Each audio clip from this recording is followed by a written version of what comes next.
ಆತ್ಮೀಯ H16 news ಅರ್ಥಾತ್ ಸಿದ್ದರಾಮಯ್ಯ ಸ್ವಾಗತ. ನಾನು ನಿಮ್ಮವ MI ಅಥವಾ ಮಲ್ಲಪ್ಪ ಜೋತಾವರ. ಆತ್ಮೀಯರೇ, ಈ ನಿಮ್ಮ ಚಾನಲ್ ವಿಶೇಷವಾಗಿ ರೈತರ, ಬಿದ್ದವರ, ಕೂಲಿಕಾರರ, ಕಾರ್ಮಿಕರ ಪರವಾಗಿ ನಿಧಾನಕ್ಕೆ ಮತ್ತು ಅಷ್ಟೇ ಸ್ಪಷ್ಟವಾಗಿ ದೃಢವಾಗಿ ತನ್ನ ಅಭಿಪ್ರಾಯ ವ್ಯಕ್ತಪಡಿಸ್ತಾ ಇದೆ.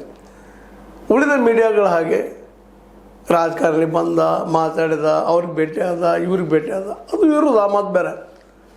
ಅದನ್ನು ಬದಿಗೆ ಸರಿಸೆ ಇವತ್ತು ರೈತ ಎಲ್ಲಿ ಬಂದಿದ್ದಾನೆ, ಏನು ಮಾಡ್ತಾ ಇದ್ದಾನೆ? ಯಾಕಂದರೆ ಈ ದೇಶದ ಶಕ್ತಿ, ಮೂಲ ಧಾತು ರೈತ.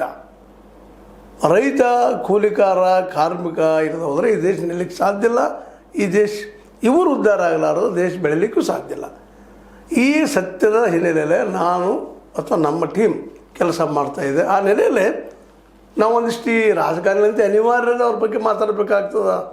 DKC ಅವರ ಮನೆಗೆ ಹೋದರು, ಸತೀಶ್ ಅವರು ಸಿದ್ದರಾಮಯ್ಯ ಮನೆಗೆ ಹೋದ್ರು, ಇವೆಲ್ಲ ಇದ್ದಿದ್ದೇನೆ. ಇದು ಅವ್ರು ಏನು ಮಾಡಿದ್ರು ಕುರ್ಚಿಗಾಗಿ ನಡೆದಂಥ ಕದನಗಳು.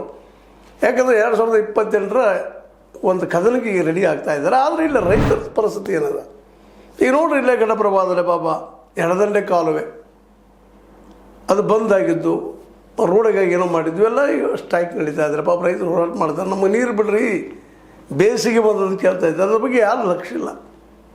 ಮತ್ತು ಮೀಡಿಯಾದಲ್ಲಿ ಬರೋದೇ ಇಲ್ಲ. ಮತ್ತು ಇತ್ತೀಚೆಗೆ ನೀವು ನೋಡಿದ್ರಿ DCC ಬ್ಯಾಂಕಿನ ಸಲುವಾಗಿ ನಮ್ಮ ಬೆಳಗಾವಿ ಜಿಲ್ಲೆ DCC ಬ್ಯಾಂಕ್, ಎಲ್ಲ ಬ್ಯಾಂಕ್ಗಳಿಗೆ ಅನ್ವಯ ಆಗುವಂಥದ್ದು, ಇದು ಅಪೆಕ್ಸ್ ಬ್ಯಾಂಕು ಅನ್ವಯ ಆಗುವಂಥದ್ದು. ಇದು ಕೇವಲ ಇಲ್ಲಷ್ಟೇ ಅಲ್ಲ, ಇಲ್ಲೇ ರೈತರು ಜಾಗೃತರಾಗಿ ಒಂದು ಪ್ರೆಸ್ ಮೀಟ್ ಮಾಡಿ, ನಾವು ನೀವು ಹೆಚ್ಚು ಸಾಲ ಕೊಡ್ರಿ, ನಾವು ಬೆಳಿತೀವಿ, ಉತ್ಪಾದಕರು